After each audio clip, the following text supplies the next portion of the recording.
Hey everyone, what's going on? This is Gary again from Dixie Overland, coming to you with another video, and I wanted to give everybody an update as to what's happening since the last video that I posted about the 99 TJ that we had dying on the road and, kind of running really rough and kind of sounded like it had a little bit of a knocking noise. Well, turns out we found out what was wrong with it.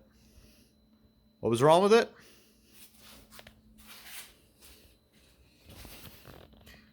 Yeah. Pistons are not supposed to look like that. So, unfortunately, it looks as though the TJ basically grenaded a piston. Now, what caused this? Well, not really sure as to what the cause was, but I'll tell you this. Symptoms, heavy knocking noise. The spark plug was destroyed on the end. You saw that in the last video. Just one of those things where, it's hard to really tell what was wrong with it. Probably in the end, it was just the high mileage of the engine.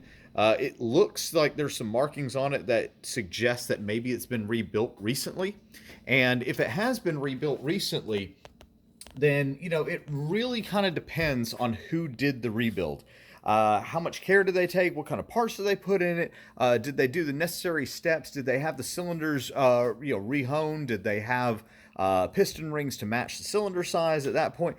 Whatever it was. But the bottom line is none of that matters now, because the only thing that matters is that this is our problem to fix. Okay, so what are we going to do? Well, we've already got another motor lined up, which is great. A buddy of mine has actually got a motor that's out of a 94 YJ, which should bolt right up, just about no problem. So if there is anything that we'll see, what we can do to sort of solve that problem and cross that bridge as we come to it. We've got this big old pile of parts down here of all the stuff that we took off of the TJ. We've got all the different components on the inside and the front of the motor that we've taken off. So with any luck, basically we just drop it right in and then figure out how to put all the components back on and hopefully fire it up and starts and everything will be good. At that point, I can tell you the TJ is going to be up for sale. So if you're in the market for a 99 TJ with a motor that'll have about 120,000 miles on it, which will match very close to what the odometer says, versus this motor, which we think was way over mileage, in one of the reasons that it died. Yeah, let me know. Let me know if you're interested in that. We'll see what kind of agreement we can come to on the price. I don't really like getting rid of Jeeps, although I've never really felt like my oldest has ever had a passion for it at all. And he'll never see it as reliable. And because of that, I think that it's time that he moves on from it and gets him something that he can perhaps have a little bit more skin in and feel a little bit more, confident about. You either have it or you don't when it comes to, one of those guys that wants to dig in the motor and figure out what's wrong and keep things running and all that. So, what does that mean? Well, we'll have one less Jeep in the family. At least, for the time being. That's if everything goes smoothly, which I think it will. I've got some really cool people that are going to be helping me out with this. So I think that we'll have this going hopefully in no time. But man, it's been a frustration since this past Saturday. So it's been down almost a week, which, I guess in retrospect, that's not too bad. But it's disappointing. When I pulled that cylinder head off, the old thing, well, there's your problem right there. And that was the problem. I saw that and I said, well, that's no good anymore. So now could we have the cylinders rehoned and, have the piston replaced and matched? Sure. God knows what damage it may have done to the crankshaft.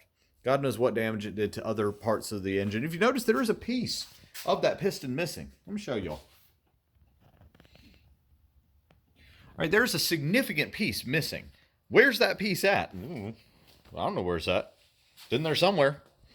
I don't think the exhaust blew that out. It's in there somewhere. And that's kind of part of the other problem. So we don't know what other things that we would find. And again, for the price I'm getting the motor, it's not even worth it. I mean, it's worth it just to pull this one, drop it, and then scrap this one. So, I think that's what the plan is going to be going forward.